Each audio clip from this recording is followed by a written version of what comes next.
Welcome to the Brain People Podcast, a show where four mental health experts team up to bring you practical tools for overcoming mental health challenges. The Brain People don't replace your doctor or therapist, but we will give you some extra tools to help you on your journey. So join us as we fight mental illness, one episode at a time. Welcome, everyone, to another episode here on the Brain People Podcast. My name is Dr. Katie Elson. I'm a licensed clinical psychologist, and joining me is a special guest. I'm Karen Nicola, and I am a grief coach and grief educator. So happy to be here with you, Katie. Yes, and it's been a little bit since we were last on an episode together. Yes. So why don't we just start with a brief overview about a little bit more of what you do, and then we'll transition into our topic for today. Absolutely. When I meet strangers or people unknown to me, I should say, and they ask me, well, what do you do? I said, well, I'm a grief educator. And they kind of look at me quizzically like, well, what does that mean? And so I ask a question back. Goes like this. So who was your role model for healthy grief? And most people's like mental Rolodexes, just you can see them just going, no. And then they say, I didn't have anybody. And I said, that's what I am. That's what I do. As a grief educator, I really am here to help raise the awareness of how grief can be engaged with in a healthy, healing way instead of a damaging, devastating life down the drain kind of way. So as a grief educator, that's what I do. As a grief coach, come alongside people with their grief, coaching them in that healthy path of grieving. I love that because it's very true. We don't have often that model or models of healthy grieving. No, we don't. We don't. So it's interesting when people finally get it, they go, I'm so glad you do this work. Keep doing what you're doing. You know, the affirmation is really deep and sincere. And that certainly that's a nice way to go to work. Yes, definitely. And that's especially important for us today as we talk about how to grieve the loss as we anticipate an upcoming holiday of Memorial Day. Yeah. And what are some of the losses that people are grieving during this holiday? Well, I think probably on the top of the list, everybody thinks of flags in cemeteries with white headstones, the military losses, the military deaths that have occurred over, the course of the history of our United States. However, in addition to military deaths, I think people embrace the opportunity to say, this is time for me to also recognize that I have a loved one that died, that wasn't a part of the military, but I'll use this day also to engage in their remembrance. A lot of people will visit family graves and put flowers on them and do those kinds of activities on Memorial Day. So this episode is not just for those who are veterans. They're not just those family members of veterans, but it's even those who have experienced any loss of a loved one that want to utilize this opportunity to keep in memory those individuals, those people I think near we and need dear to to their keep hearts. All the doors open so that no one feels like it's inappropriate if they want to recognize their deceased loved one on this day. It's absolutely appropriate to do so. That's wonderful. Now, why don't we just start with kind of for that individual who has experienced that loss, what are some ways that they can engage in healthy grieving on Memorial Day? Great question. So I kind of want to back it up just a moment because I don't want to make an assumption that people have been grieving in a healthy way on Memorial Day. Certainly a recognition that someone important and significant in our lives has died is the first step in healthy grief. But the next steps may or may not follow through in a way that promotes good mental health, good adjustments to the pain and their absence. And so it really does depend upon if someone that's listening to us right now has never engaged in Memorial Day or any memorial of their loved one in a healthy and proactive way, listen up, because there might be some good ideas for you. Mm-hmm. And then there might be listeners today that have been engaging in Memorial Day in really great and honoring ways. And there may be an idea or two that would go, oh, well, yeah, that affirms that what I've been doing has been good for my soul, good for my heart healing. So does that kind of work in terms of how we're going to talk about this? Yes, definitely. And I'm glad that you mentioned that, because I know for myself, often with a more traditional holiday, we think about it as just, a time that I have off. Right? Yes. I don't have to work. Yes. But being intentional about taking the time to utilize it as an opportunity to engage in that healing process. And particularly for people who have had a significant death caused by a significant event. I know the last several years, I've been very aware that medical personnel and families of people who have died with COVID are fearful that their loved one's death will just be swept under the rug. It won't stand a test in history. And that fear of that it creates anger or frustration out of them. And some of them, it creates, a specific movement, and they're setting up COVID memorials. And that's a beautiful thing for that need. So I think it's important that we recognize that the significance of a mass number of people who have been affected by death, and all those family units need to be brought into this picture as well, need to be brought into part of this story. And so one of the first things that we, as grief coaches, encourage our clients is to begin to make a plan for the Memorial Day, for the date. And it could be any time of the year for, it might be Christmas or anniversary or New Year's, but specific, Memorial Day. So what would be your plan? Is this going to be just a picnic, fun day in the sun? Or does it need to have something that really recognizes the connection in your heart to the person that no longer is with you? And then specific, then how will you engage in that remembrance? So Katie, if you had someone near and close to you, I'm going to just set up a hypothetical thing. And let's say they were really avid soccer players, and soccer was their game. It was part of their identity. And that person that you loved died and is not with you any longer. How would you want to remember them? What would you want to do in a special way? I think you know me without knowing me. I do like soccer. I do. I know you. I would perhaps, put on the favorite jersey of the soccer team, whether it's playing a soccer game that was already recorded or go to a soccer game. It could be if there's something that's coming up that I know there's a specific match that they would enjoy, planning ahead to buy a ticket, maybe even include someone else that maybe appreciates the game. I love it. So you've just given a perfect example of the kinds of things to think about when we think about the person that we love that has died. And, certainly there are Memorial Day parades that honor the military that have died. There are services and programs that are all over the place that people can engage in. But then there's the really just, I want to make this personal.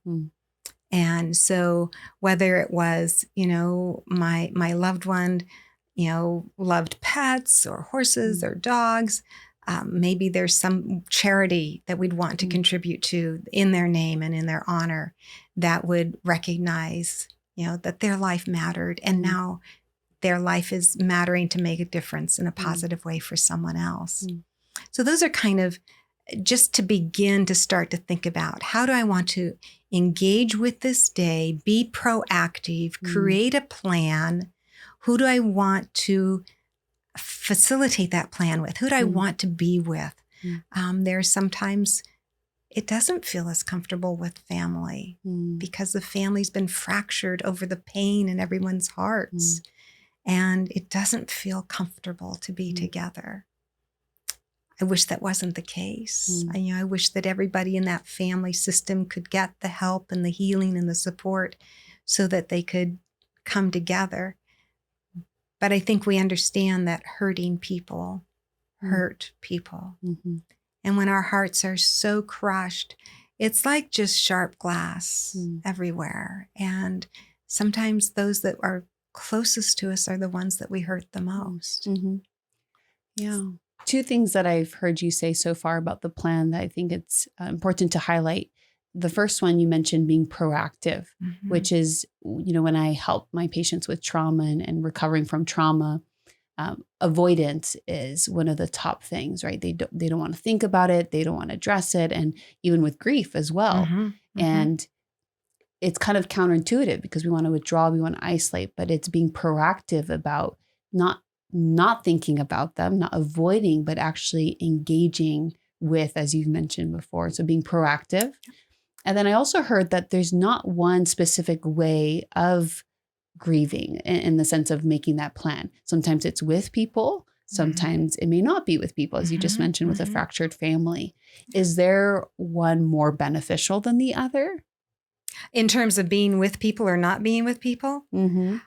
I don't know that there is one more beneficial other than to just take note that if I am withdrawing and being in an isolated situation, that's not beneficial. That is a top warning to take note of and go, okay, my desire for isolation will not result in a healthier outcome.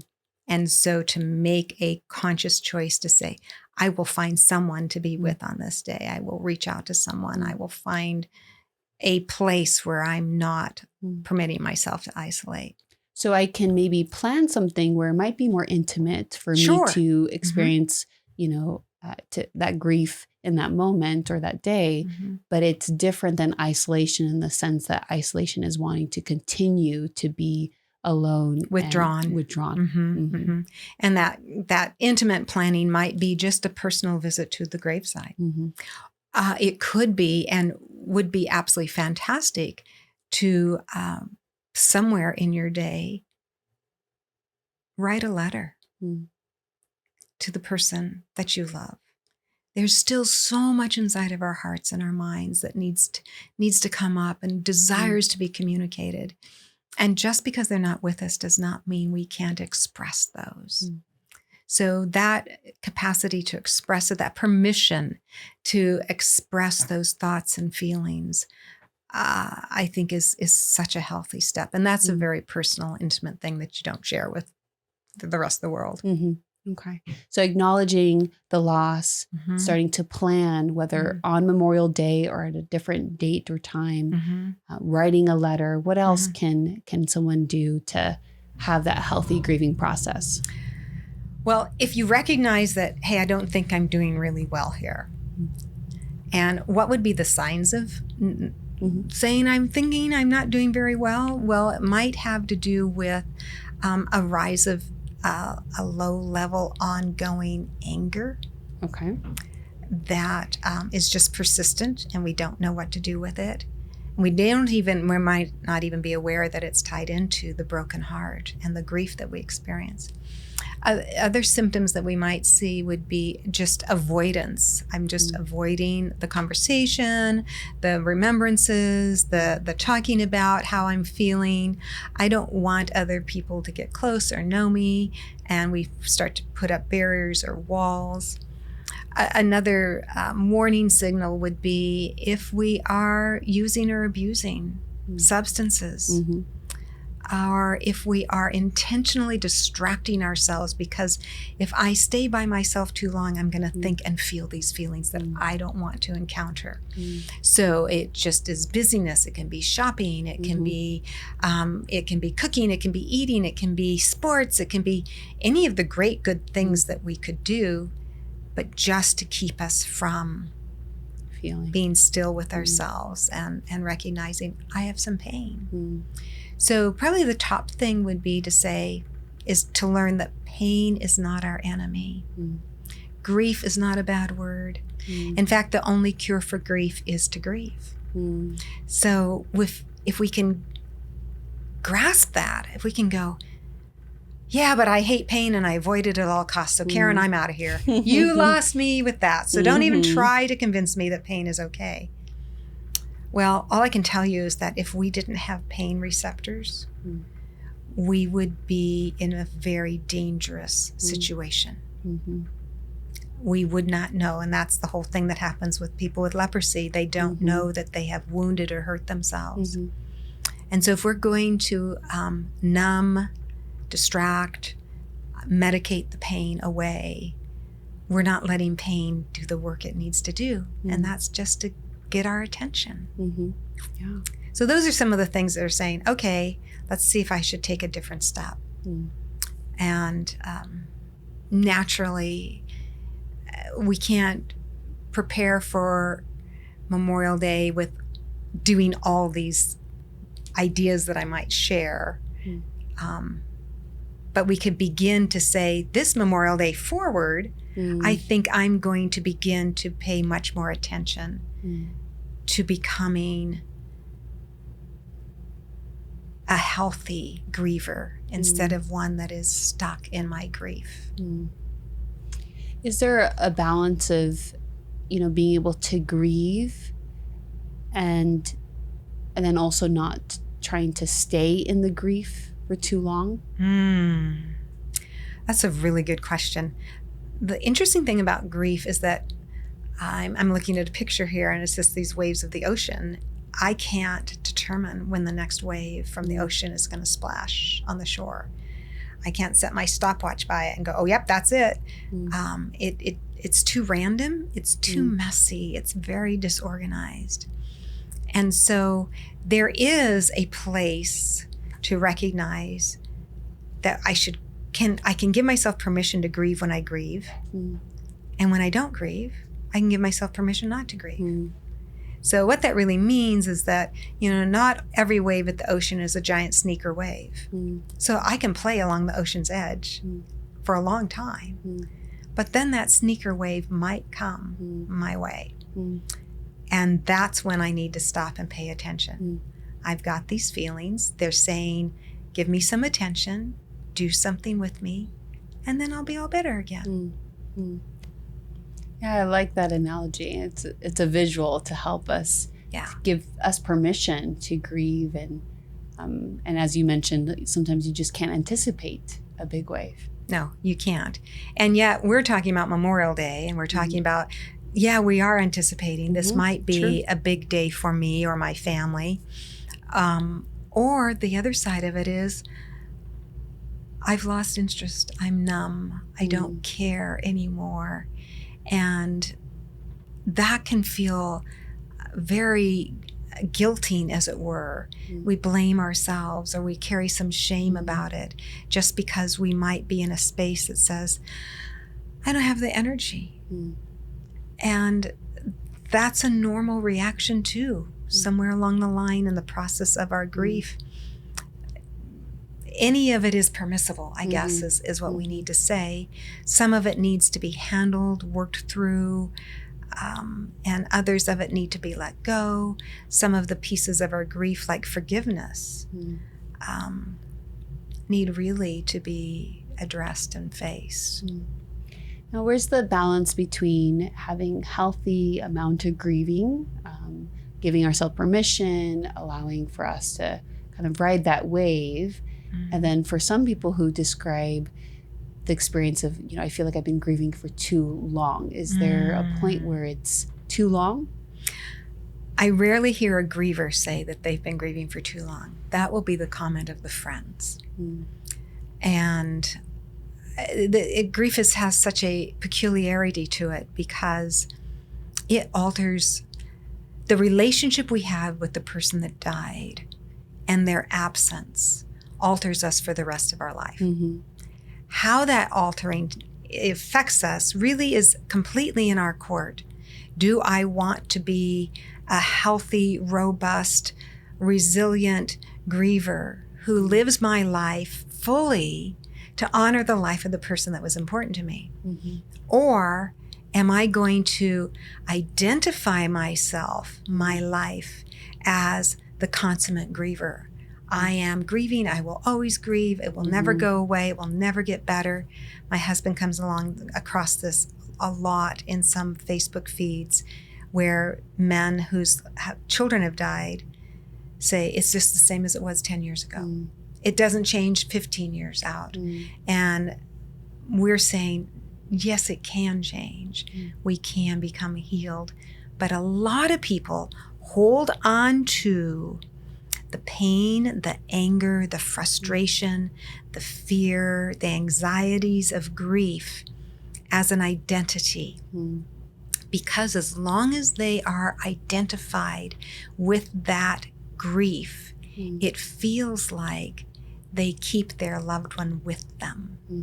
It feels like their loved one is not so far away or absent. And that's their only paradigm. It's powerful. Yeah, it is. And it's tragic because by identifying with that and living that for years and years and years and years, they have missed out on the life that's available for them right now. And but they've not just chosen to find a different way, a better way for them. And I appreciate you bringing that up as a point so that people who are listening and viewing can give themselves permission to not identify with that. And that they can still honor their loved one without having to take on the burden of that identity. And in some ways, kind of condemning their future of a future of hope and life and joy because of that identity. I think what is misunderstood there is that we don't understand that my love for that person is never going to go away, even though I will engage in my life. And so because they feel that the love and the connection to their deceased family member, friend, has to be kept only in this way, this very unhealthy and destructive way, they just don't know that, hey, I can still love my son, my daughter, my dad that died in the military, and honor his life by healing. Now, how does one do that? How does one do that? Honor the life or heal? Both. Both. Because what we're talking about, most people see as one or the other, right? I hold on to my grief and I don't move forward. I don't live, it's like the difference between moving on and moving forward. And then some people, I'm trying to focus on healing. And so therefore, I'm going to forget them. So how do I hold both? Remember them and move forward and live and heal. Yeah. So I'm thinking of people who may have been quite a few number of years out. And I think the one very first thing to consider is going to seek out some professional help. If you have had a broken leg for 10 years, by now you probably walk with a horrible limp and a great amount of pain, and you're identified as that person with that broken leg that was never set right. Well, the best place to start is to get with a professional who can take care of that leg. Now, the second thing is to recognize, yes, it will hurt. There will be some pain. I will get to visit my pain and face my pain. But the good news is if you're in professional care, that pain, you are supported through that. So whether it's a therapist or a grief coach, or somebody who is an expert in coming along somebody in their grief, that professional person will come alongside with you in your pain and be able to transfer that pain into something beautiful. And the broken heart doesn't have to be in 1,000 pieces any longer. It can become a whole person again. And you can have beautiful and precious memories of the person that is no longer with you. And you can live your life in honor that they lived and invested their love into you. And I don't know of a better way than to fully live our lives as a tribute to the person that we care about. And I love that you said, coming alongside, right? Sharing each other's burdens. And it really reminds me of what Jesus does, right? Yeah. What he has done and continues to do for us is not just that he did one thing, but it's he suffered in ways, and that when we suffer, we can go to him, right? Yeah. And have him walk alongside us, which is so beautiful. Well, and Katie, that part of knowing that there is divine love, that there is a God who knows and gets our pain and is with us through this and has initiated his own protocols for healing. And it starts with being honest and real and saying, yes, my heart is broken. I need some help with this. Yes, it hurts, but I know God is strong enough to carry me through this. Yes, I have a lot of issues that I've not forgiven or dealt with, but that can happen now. I'm willing to explore that now. So those steps, those major places in our lives, God shows up in all of that. Yeah. So far we've talked about acknowledging the loss and the need for grief. We talked about planning ahead, right? Especially for Memorial Day as we anticipate that coming up, but for any date. Right. And then we also talked about writing a letter, expressing those emotions, those feelings, those desires. We also talked about the importance of, connection with one another and having someone come alongside you, and connection also with the divine love that you express. Yes. Is there anything else that you think would be helpful for our viewers and listeners to consider to have that healthy grieving during Memorial Day? Oh, Katie, I loved your summary of it. It sounds like, okay, yeah, we've check. If there's anything, I always encourage people to just recognize that grief is not a dead end road. It is it's the actual funnel or tunnel or track that we move through into something more powerful and beautiful. There's so much hope in our sad stories, so much hope in our pain. And so if you could just take a little glimpse forward with that possibility that hope is yours to heal, to have restoration, so that you can engage with all the holidays on the calendar on a yearly basis, with confidence, with love, with assurance that it's not any longer something to avoid. So grieve with the hope that there is healing for your heart.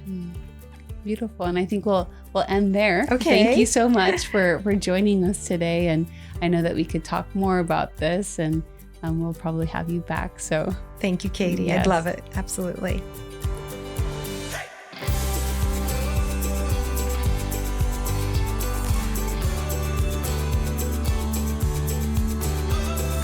Thanks for listening. To hear more episodes, find us on social media, or support us financially, visit thebrainpeoplepodcast.com.